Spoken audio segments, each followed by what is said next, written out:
بسم اللہ الرحمن الرحیم۔ میں ہوں محمد ضیاء الحق اور آپ دیکھ رہے ہیں F S media network. خبر شامل کرتے ہیں مانچسٹر سے۔ سابق پارلیمنٹری امیدوار آف ساٹن کولڈ فیلڈ برطانیہ واجد برکی نے کہا ہے کہ ہندوستان نے مقبوضہ جموں کشمیر اور اسرائیل نے فلسطینی عوام کے حقوق غصب کر رکھے ہیں۔ آزادی کا نعم البدل کچھ بھی نہیں ہو سکتا۔ مقبوضہ جموں کشمیر کے عوام نے قربانیوں کی ناقابل فراموش تاریخ رقم کی ہے۔ ان خیالات کا اظہار انہوں نے میڈیا سے گفتگو کرتے ہوئے کیا۔ انہوں نے کہا کہ مقبوضہ جموں کشمیر و کشمیر میں 1989 سے لے کر آج تک 1 لاکھ کے قریب کشمیریوں نے اپنی جانیں قربان کی ہیں۔ 1,97,000 سے زائد بے گناہ افراد کو گرفتار کر کے ان پر تشدد کیا گیا۔ انہوں نے کہا کہ فلسطین میں 1 سال کے دوران 42,000 کے قریب افراد شہید ہو چکے ہیں، جن میں 70% خواتین اور بچے ہیں۔ فلسطین کے شہداء میں 16,000 بچے بھی شامل ہیں۔ انہوں نے کہا کہ ایسے وقت میں ضرورت اس امر کی کہ پوری امت مسلمہ متحد ہو اور مل کر یہود و ہنود کا ڈٹ کر مقابلہ کریں۔ ہم سب کی ذمہ داری ہے کہ اپنی ترجیحات متعین کریں۔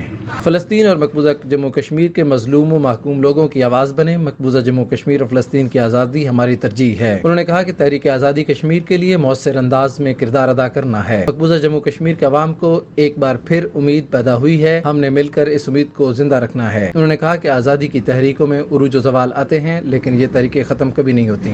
انشاءاللہ جلد تحریک آزادی کشمیر اور تحریک فلسطین بھی کامیابی سے ہمکنار ہوگی۔ سبسکرائب کیجیے F S media network اور دیکھتے رہیے تازہ ترین تبصرے اور خبریں۔